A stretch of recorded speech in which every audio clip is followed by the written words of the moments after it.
요즘 어떻게 산에도 좀 가보시고 꽃구경도 하시고 그러나요? 제가 어제 말씀 정리하기 위해서 사무실을 가는데 오른쪽에 산이 있어요. 왼쪽은 도로고 오른쪽은 산이 있어서 쭉 길을 걸으면서 사무실까지 걸어가는데 그 생각을 했어요. 와, 이 창조의 셋째 날에 하나님이 물과 묻을 나누시고 땅에다가 온갖 채소와 씨 가진 열매 맺는 채소 나무들을 다 두셨는데 창조 셋째 날에 말씀하셨던 그 말씀 내용 그대로가 지금도 여전히 그렇게 되고 있는 거잖아요.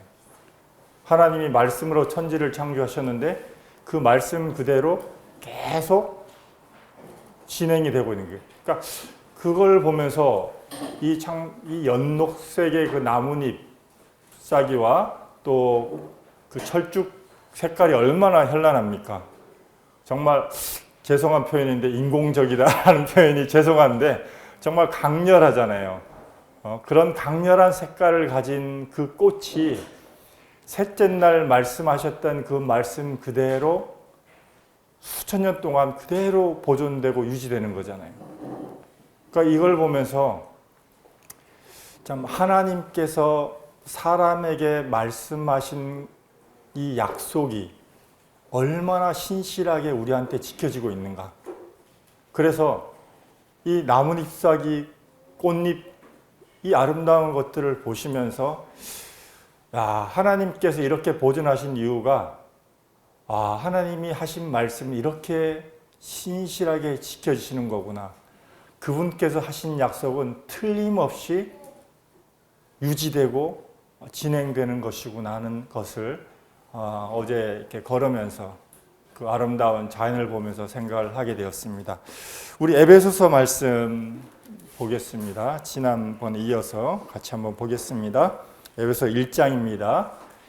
1장 제가 그 지난번에 말씀드릴 때 3절부터 14절까지는 하나의 송영이다, 하나의 시다라고 말씀을 드린 바가 있습니다. 이것은 어떤 분들은 이 침례식 때 초대교회 성도들이 침례식 때 했던 이 찬송시를 이 사도 바울이 이렇게 신학적으로 정리해서 편지를 보냈다라고 하는 분도 계실 정도로 이 내용은 3절부터 14절까지의 내용은 200여 단어가 넘는 이 문장이 하나의 문장으로 쭉 이어져 있습니다. 그래서 같이 다시 한번 지난번에 교제를 했지만 3절부터 한번 14절까지를 같이 한번 읽어보도록 하겠습니다. 교독해서 한번 읽겠습니다. 3절입니다.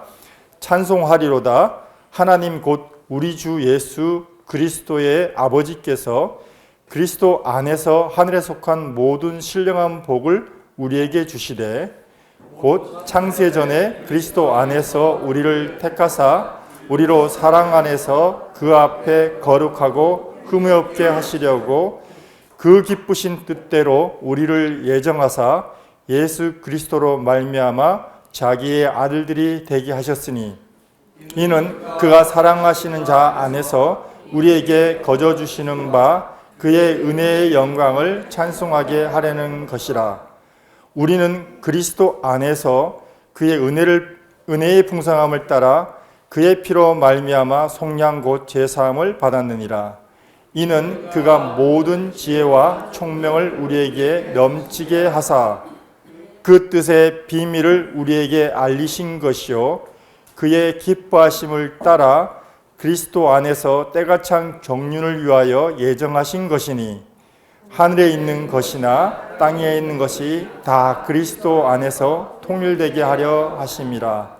모든 일을 그의 뜻의 결정대로 일하시는 이의 계획을 따라 우리가 예정을 입어 그 안에서 기업이 되었으니 이는 우리가 그리스도 안에서 전부터 바라던 그의 영광의 찬송이 되게 하려 하심이라.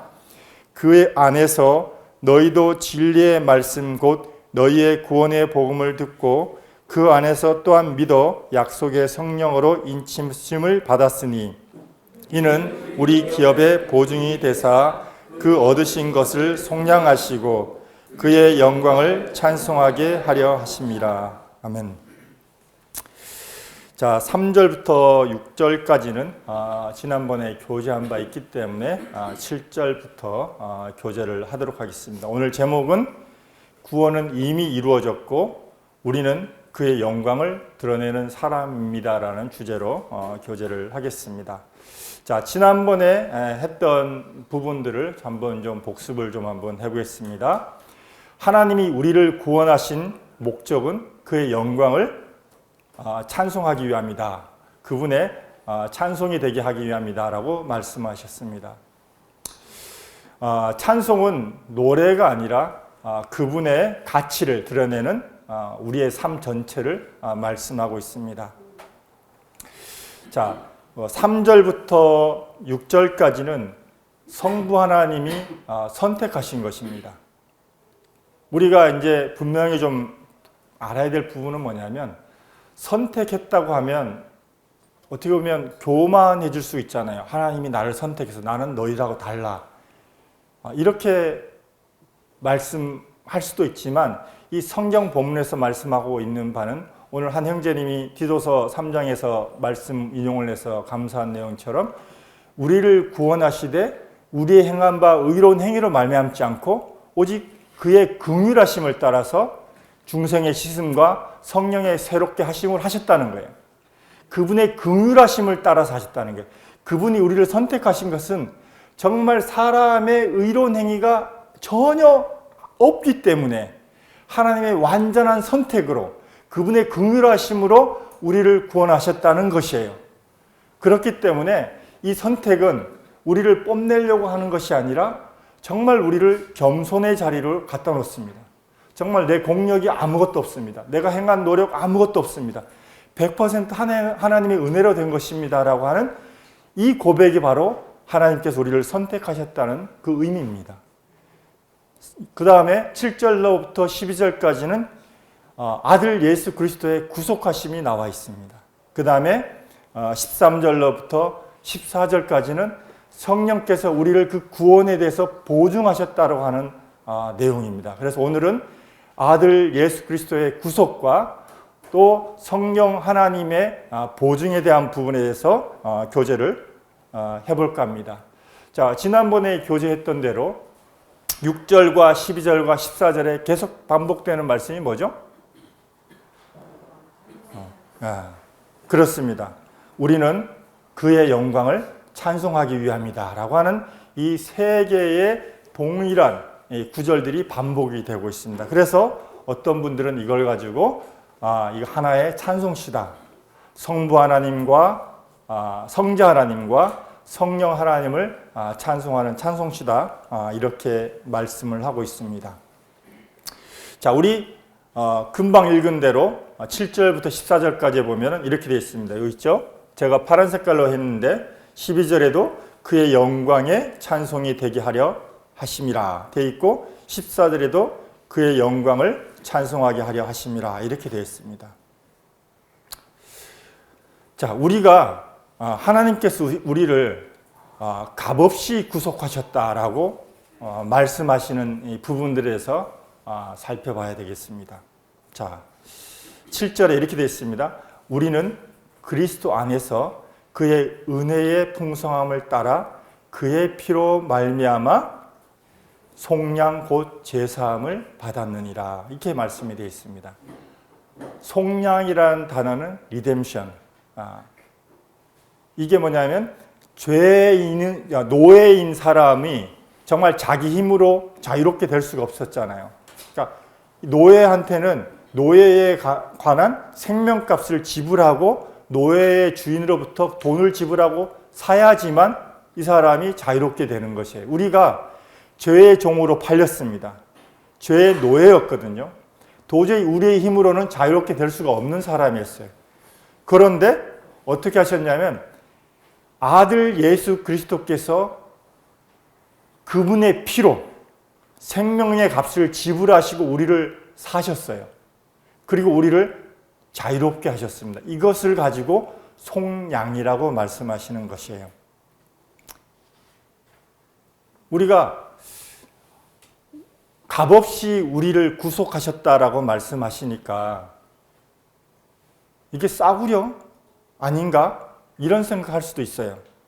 근데 우리 자매님들 중에 우리 따님들이 정말 엄마가 좋은 핸드백 하나 갖고 싶다고 생각이 돼서 명품백을 거금을 들여서 명품백을 사가지고 엄마한테 드렸어요. 선물로. 엄마는 어떻게 받았어요? 공짜로 받았죠. 그러면 이 값어치는 공짜인가요? 그 명품백을 들고 다닐 때 다른 사람이 이거 얼마야? 물으면 공짜야 이렇게 말씀하시겠어요? 그리고 그 가방에다 아무거나 막 담으시겠어요? 그리고 집에 와서 시장 바구니 취급하듯이 저기 먼지구석이 있는데 거기다가 던져놓고 그렇게 하실 거예요? 아마 그렇게 하실 분 아무도 안 계실 거예요. 우리 형제님들 어떠신가요?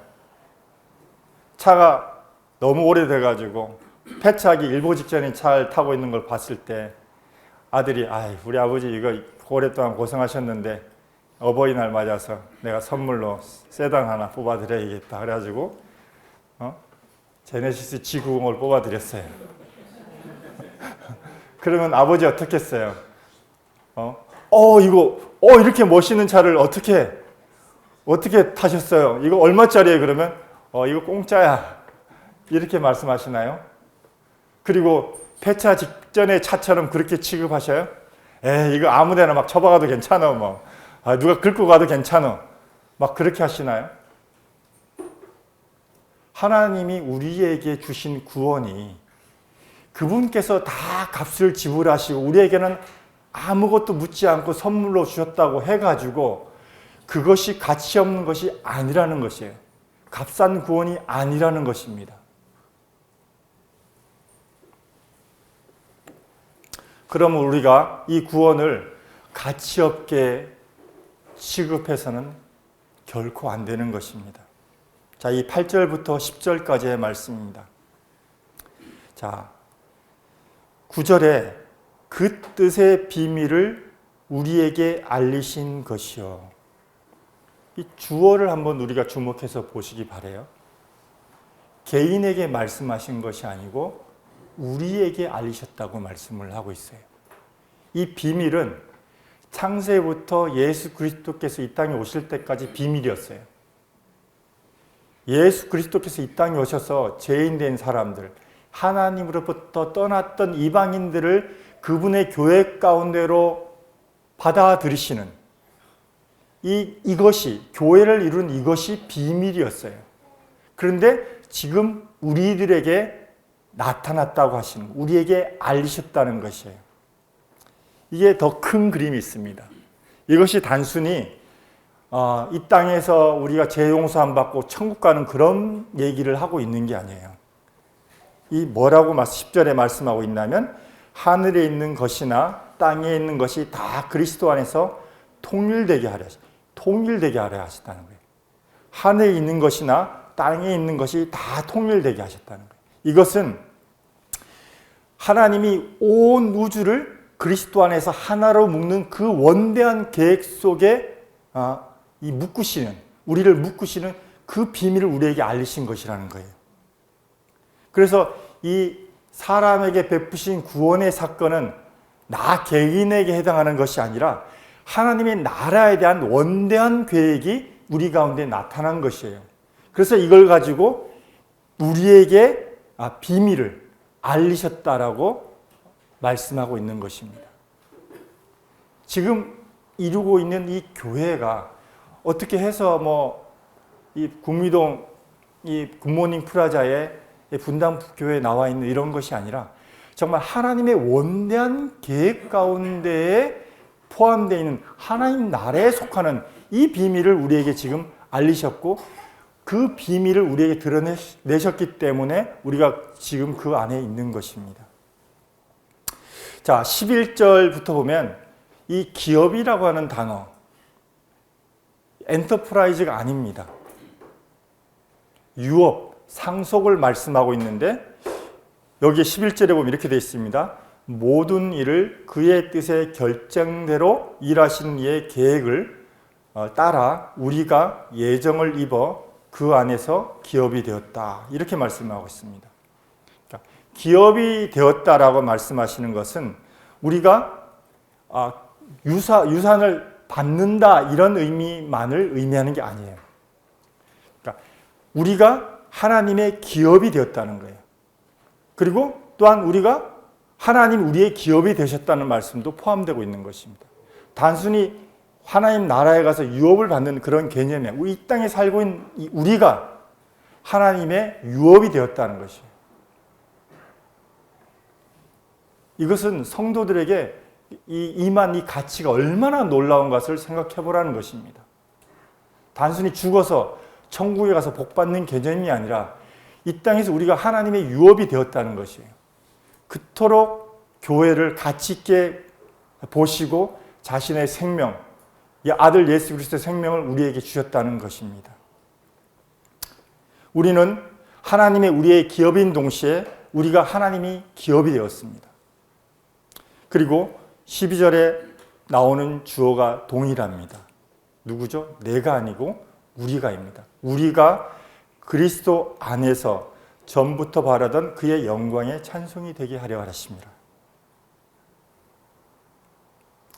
여기서 말하는 우리는 이 침례식 때 이런 찬송이 읊어졌다고 말씀을 하고 있잖아요. 성도들에서. 그래서 이 우리는 뭐냐면 먼저 구원받고 침례에 순종하고 이제 교회 안에 들어와 있는 성도들이 우리가 되는 것이에요. 그래서 이 성도들이 우리가 그리스도 안에서 전부터 바라던 하나님의 영광의 찬송이 되게 하라 하십니다 라고 이렇게 하나님을 높이고 있는 내용입니다. 자, 그 다음에 13절입니다. 여기서 주어를 주목해 보시기 바랍니다. 이제 침례받는 분들을 향해서 그날 침례받는 분들을 향해서 이제 말하고 있는 거예요. 성도들이 그 안에서 너희도 진리의 말씀 곧 너희의 구원의 복음을 듣고 그 안에서 또한 믿어 약속의 성령으로 인치심을 받았으니 이렇게 말씀을 하고 있습니다. 이 주어가 변화가 일어나죠. 우리가에서 너희로 변화가 일어납니다. 너희도 우리 안에 이제 포함되었다는 거예요. 이것은 이 단순한 문장의 어떤 변화를 얘기하는 것이 아니라 구원이 우리에게서 오늘 침례받는 여러분에게도 확장되었습니다라고 말씀하고 있는 거예요. 몇 주 전에 저희가 교회에서 침례를 베풀었는데 저희가 새로 침례받는 형제 자매님들을 보면서 이런 생각이 들었습니다. 형제 자매님들도 이제 이 하나님의 원대한 궤 우리 가운데 포함되셨네요. 창세 전에 하나님께서 계획하셨던 그 궤, 사람을 창조하시면서 우리가 우리의 모양대로 우리의 형상을 따라 사람을 만들자고 하신 그 우리 가운데 이제 우리 형제 자매들도 그 원대한 하나님의 계획 가운데 하나님의 나라 가운데 포함되셨네요 라고 하는 이 놀라운 고백을 이 말씀을 통해서 우리가 확인하게 되는 것입니다. 이제 믿은 교회가 새롭게 된 믿는 사람들 향해서 너희도 이 구원 안에 들어왔다 이렇게 성령으로 화답하고 있는 것입니다. 자, 여기서 순서가 나옵니다. 첫 번째 뭡니까? 복음을 들었어요. 그 다음에 두 번째가 뭡니까? 들은 복음을 믿었어요. 그 다음에 세 번째가 뭡니까? 성령으로 인치심을 받았어요. 이건 도장을 찍는다는 의미잖아요. 누구 이렇게 하잖아요. 방만복 가로 열고 인 해놓으면 거기에 도장을 딱 찍는 거잖아요. 사인하거나 인지신다는 거예요. 이것은 이 세 단계 듣고 믿고 성령으로 인치신 이 세 단계는 구원의 실제의 과정입니다. 자, 이것을 좀 더 살펴보면 뭐냐면 우리 서부 영화 보셨을 때 혹시 그 방목하잖아요. 넓은 땅에 방목할 때 그 소들한테 어떻게 하는지 보셨어요? 그 주인이 벌겋게 달군 그 쇠로 된 도장을 짐승들 엉덩이 같은 데다가 이렇게 탁 찍어요. 그렇죠? 그러면 어떻게 됩니까? 다른 옆에 있던 도둑놈이 훔쳐와가지고 그 도장 위에다가 또 자기 도장을 딱 찍어가지고 자기 것인 양 하잖아요. 근데 나중에 주인이 찾으면 어떻게 돼요? 이 사람 아무리 이 짐승을 그 방목하다 잃어버렸어도 주인이 찾으면 누구게 돼요? 주인께 되는 거예요. 인이라는 게 이런 의미가 있습니다. 한번 도장을 찍으면 절대 그 소유권이 바뀌지 않는 거예요. 설령 그 짐승이 자기 길을 잃었다 할지라도 여전히 누구 거예요? 주인 거예요. 성령께서 우리에게 이렇게 도장을 찍으신다는 거예요. 이것이 구원의 확증입니다. 14절에 이는 우리의 기업의 보증이 되사. 성령께서 우리의 구원을 이렇게 보증하신다는 거예요. 오늘날 그런 경험이 있잖아요. 저도 회사 입사할 때 처음에, 요즘은 그런 게 아마 없어요. 회사 입사할 때 보증인을 세웠어요. 형제님 그런 경험 있으신가요? 회사 입사하는데 보증을 서라 그러더라고요. 그래서 교회 장로 형제님이 보증을 서주셨어요. 이 사람 믿을 만한 사람이고 이 사람이 회사에서 무슨 일이 생기면 내가 책임지겠습니다 라고 보증을 서주셨어요. 그래서 회사에 취업을 할 수가 있게 됐어요. 보증이라는 건 뭐냐면 나의 그 신뢰도가 검증이 안 된 상태에 있을 때 믿을 만한 분이, 직업적으로 안정이 되고 경제적으로 책임을 질 수 있는 분이 보증을 서주는 거예요. 이 보증을 우리의 구원에 대해서 보증을 누가 서주는다는 거예요? 성령님이 서주신다는 거예요. 무슨 문제가 생기면 내가 책임지고 갖겠다는 거예요.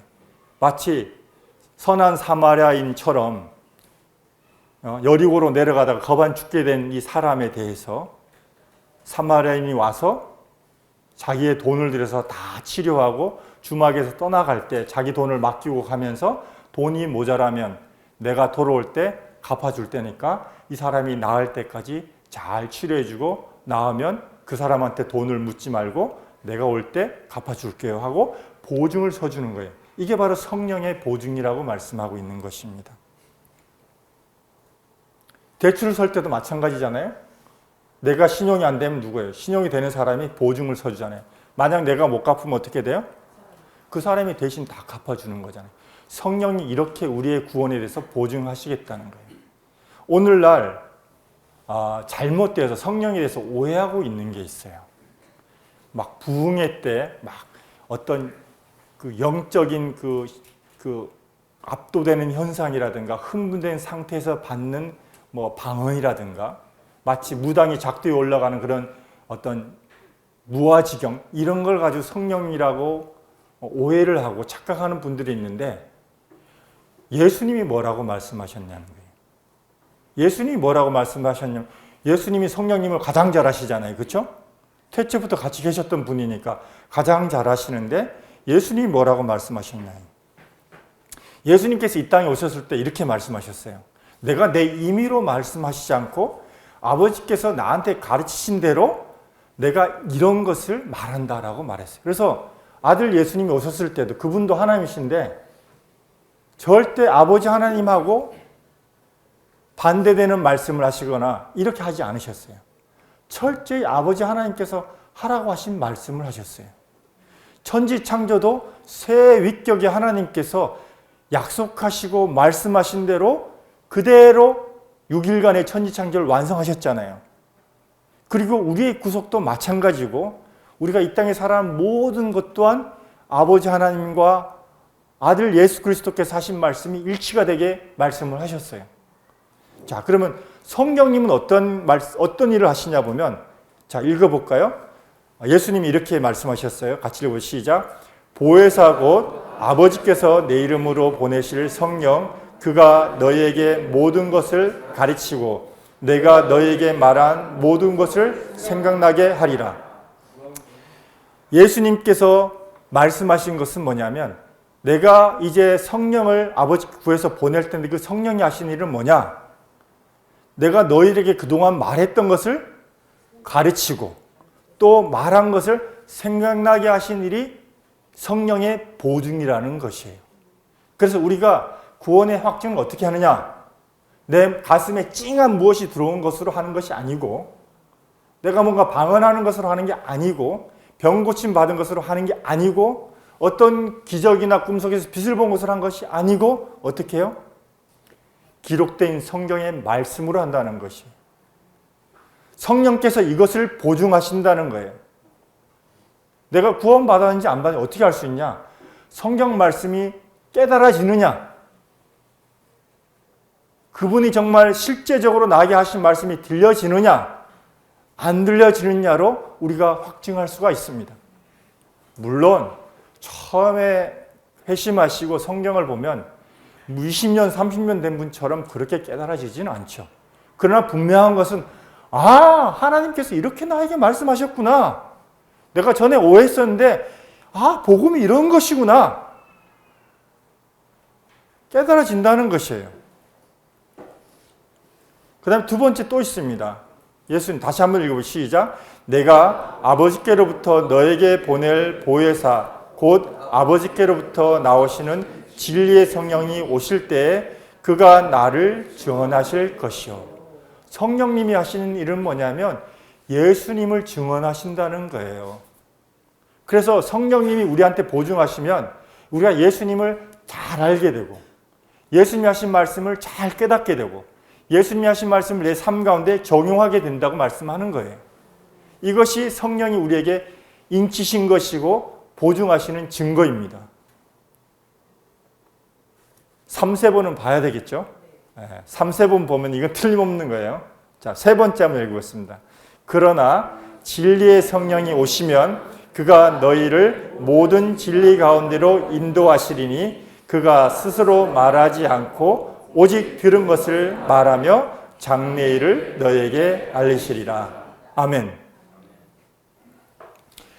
우리가 성령을 받았는데 성경에 있는 진리와 반하는 그런 행동을 하게 하지 않으신다는 거예요.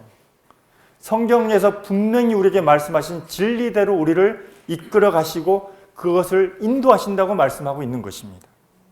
그리고 성령이 오셨는데 예수님이 하신 말씀하고 다르게 우리에게 말씀하시지 않는다는 거예요. 성경에서 우리의 구원의 완성에 대해서 이미 말씀하고 계신데 앞으로 잘 살아봐야 될 것 같아. 이렇게 말씀하시지 않는다는 거예요. 예수님께서 십자가에서 구속을 완성하셨는데 아니야, 그걸로는 부족해. 더 뭔가를 더 받아야 돼. 이렇게 말씀하시지 않는다는 거예요. 예수 그리스도 그분의 십자가 그것으로 충분해라고 말씀하신다는 거예요.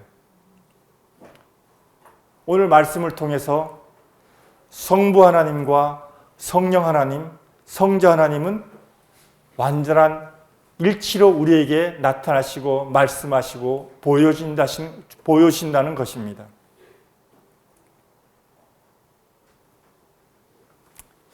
다시 한번 성령의 보증에 대해서 보겠습니다. 내가 그들에게 영생을 주노니 영원히 멸망하지 아니할 것이요 또 그들을 내 손에서 빼앗을 자가 없느니라. 누구 손에서 빼앗을 자가 없다고요? 아들 예수 그리스도의 손에서 빼앗을 자가 없다는 거예요. 예수님이 우리에게 영생을 주셨다고 말씀했어요. 그래서 예수님을 믿는 사람은 영원히 멸망하지 않고 또 그분의 예수 그리스도의 손에서 우리를 빼앗을 수가 없다는 거예요. 내 환경이 아무리 나를 어렵게 하고 내가 불치병에 걸리고 내 사업이 망하고 주변의 관계가 다 흐려지고 정말 많은 문제들이 마치 풍랑처럼 폭풍처럼 나한테 다가온다 할지라도 예수 그리스도의 손에서 나를 빼앗을 수 없다고 성령께서 이렇게 우리 성경을 읽는 우리에게 깨닫게 하시고 증언하시는 거예요. 근데 또 볼까요? 그들을 주신 내 아버지는 만물보다 크시며 이제 아버지 하나님이 말씀하시는 거예요. 아무도 아버지의 손에서 누구를요? 우리를 빼앗을 수 있다고 그랬어요? 없다고 그랬어요? 없다고 하셨어요. 하나님이 천지 창조 때 하셨던 그 말씀을 지금도 지키고 계시잖아요. 바깥에 한번 보세요. 고개를 들어 창문 한번 보세요. 창조 셋째 날 하신 말씀이 그대로 유지되고 있잖아요. 하나님은 거짓말하지 않는 분이시고 능력이 없으셔가지고 한 번 하신 말씀을 실수했다. 나 능력이 없어서 이거 바꿀래. 이렇게 말씀하는 분이 아니라는 거예요. 하나님은 나뭇 잎사귀 보고 한번 내가 얼마나 신실하고 약속을 잘 지키는 하나님인지 한번 봐라. 아마 오늘 나뭇 잎사귀 보고 그래도 하나님이 신실하심을 못 믿겠다고 하신 분들 한번 저한테 오세요. 제가 잘 돌봐드릴게요. 많이 돌봐드려야 될 것 같아요. 우리의 의로운 행위로 말미암지 않고 그분의 긍휼하심을 따라서 우리를 중생의 씻음과 성령의 새롭게 하심으로 하셨다고 말씀하고 있습니다.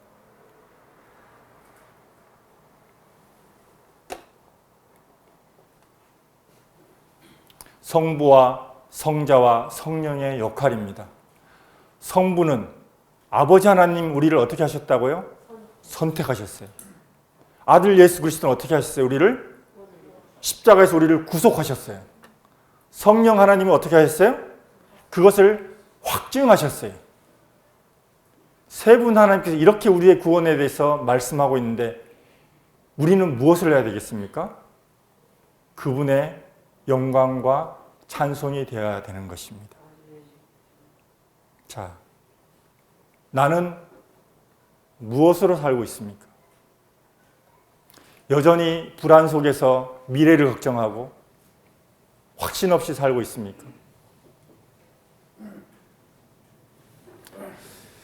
오늘 하나님께서 말씀을 통해서 분명히 말씀하고 있습니다. 구원은 이미 이루어졌고 성령을 통해서 우리에게 확증되었다. 그래서 우리는 이렇게 살아야 됩니다. 오늘 맥체인 레위기 성경 말씀을 보니까 레위인은 하나님의 것이다. 이렇게 되었습니다. 하나님의 제사장 된 우리는 어떤 사람이에요? 이미 하나님의 것이 되었습니다. 한번 같이 해보겠습니다. 나는 이미 하나님의 것입니다. 우리가 이 구원을 개인적인 것으로만 받아서는 안 됩니다. 이 구원은 개인적으로만 존재하는 것이 아니라 우리라는 이름으로 존재합니다. 우리에서 너희로 이어졌듯이 구원은 이 교회 안에서 확장되고 있습니다. 우리의 삶의 영역에서 확장되어야 합니다. 우리 주변에 믿지 않는 사람들에게 성부와 성자와 성령의 이 역할하신 완성하신 구원이 확장되어져야 합니다. 우리는 단지 나의 죄사함에 만족하고 거기에 안주하는 사람이 아니라 우리에게 이루신 구원을 이제 이 구원 안으로 다른 사람들을 초대하는 그런 역할을 우리가 받았습니다.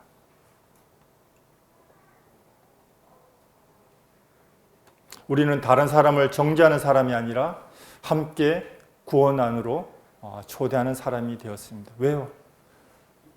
하나님이 우리를 선택하셨기 때문입니다.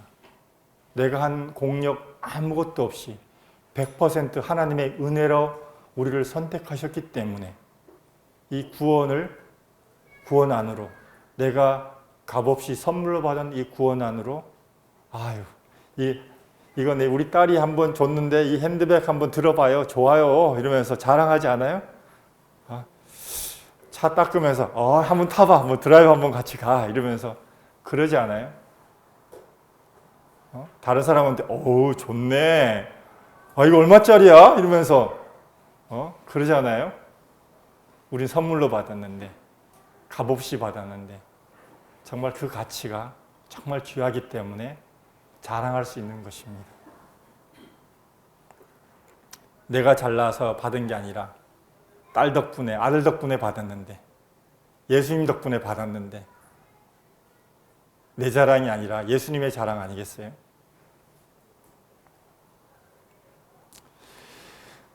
우리의 구원은 이미 이루어졌고 우리는 그의 영광을 드러내는 사람들입니다. 전에는 두려움이었지만 이제는 확신으로, 전에는 불안이었지만 이제는 신뢰로, 전에는 나 중심이었지만 이제는 하나님 중심으로 우리가 바뀌었습니다. 자, 시간이 조금 있다면 한번 이런 거 한번 해봤으면 좋겠어요. 3절부터 14절까지의 말씀을 우리가 초대교회 때 돌아가서 침례식을 하는, 저희도 한번 침례식 때 이런 거 한번 해봤으면 좋겠는데, 침례식대로 돌아가서 이제 앞에 침례받는 형제자매들이 있어요. 그래서 우리가 온 성도들이 침례받는 형제자매들을 둘러서서 성부와 성자와 성령의 이름으로 침례를 주는 그 장면을 우리 3절부터 14절까지의 이 송영시를 통해서 한번 해봤으면 좋겠습니다. 자, 이제 제가 이제 침례 드리는 사람이에요. 인도자가 이제 선포를 합니다. 찬송하리로다. 하나님 곧 우리 주 예수 그리스도의 아버지께서 그리스도 안에서 하늘에 속한 모든 신령한 복을 우리에게 복 주시되 곧 창세전에 그리스도 안에서 우리를 택하사 우리로 사랑 안에서 그 앞에 거룩하고 흠이 없게 하시려고 하셨느니라. 자, 이제 회중이 이제 화답하는 거예요. 해보겠습니다. 그의 은혜의 영광을 찬송하게 하려 하심이라. 자, 두 번째는 성자에 대한 부분입니다. 우리는 그리스도 안에서 그의 피로 말미암아 속량 곧 제사함을 받았으니 이는 그의 은혜의 풍성함을 따라 된 것이라. 이 뜻의 비밀을 우리에게 알리신 것은 그의 기뻐하심을 따라 그리스도 안에서 때가 찬 경륜을 위하여 예정하신 것이니 하늘에 있는 것이나 땅에 있는 것이 다 그리스도 안에서 통일되게 하려 하심이라. 그의 영광의 찬송이 되게 하려 하심이라. 자, 그 다음에 뭐가 있냐면 이제 침례 받는 분들을 향해서 이제 선포하는 거예요. 뭐라고 하냐면 이제 침례 주는 분이 그 안에서 너희도 진리의 말씀 곧 너희가 구원의 복음을 듣고 그 안에서 또한 믿어 약속의 성령으로 인치심을 받았으니. 이 교회가, 온 교회가 침례받는 분들 향해서 이걸 선포하는 거예요. 우리가 이제 너희에게 이렇게 선포하는 거예요. 그 다음에 이제 침례 받는 분들이 어떻게 해요? 이제 침례를 받는 거예요. 물에 잠기면서 그리스도와 함께 죽고 물에서 올라오면서 그리스도와 함께 살아났습니다라는 이 고백을 이제 그들의 침례에 순종하는 모습을 통해서 이제 하게 되는 거예요. 자, 그 다음에 이제 마지막 이제 성령의 보증입니다. 침례해 주는 분이 이는 이제 너희도 이제 우리 안에 포함됐잖아요. 이는 우리의 기업의 보증이 되사 그 얻으신 것을 속량하시고 그의 영광을 찬송하게 하려 하심이라. 다 같이 그의 영광의 찬송이 되게 하려 하심이라. 아멘. 이 마지막은 침례를 같이 보던 성도들이나 우리라고 했던 그 성도들이나 침례받고 물에서 올라온 성도들이 함께 우리가 되어서 그의 영광의 찬송이 되게 하려 하심이라. 이렇게 화답하는 내용입니다.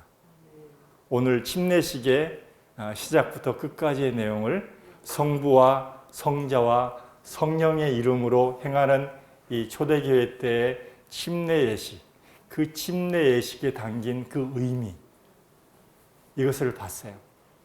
이제 이 에베소서가 교회에 관한 말씀이잖아요. 이렇게 시작된 교회, 하나님의 원대한 나라에 포함된 이 원대한 계획 속에 있는 비밀을 알게 된 성도들을 통해서 나타나시는 하나님의 영광, 하나님의 교회. 에베소서가 기대가 되지 않으세요? 우리를 이렇게 부르셨습니다. 자, 우리 소그룹 교제에서 이 부분 함께 교제하도록 하겠습니다. 감사합니다.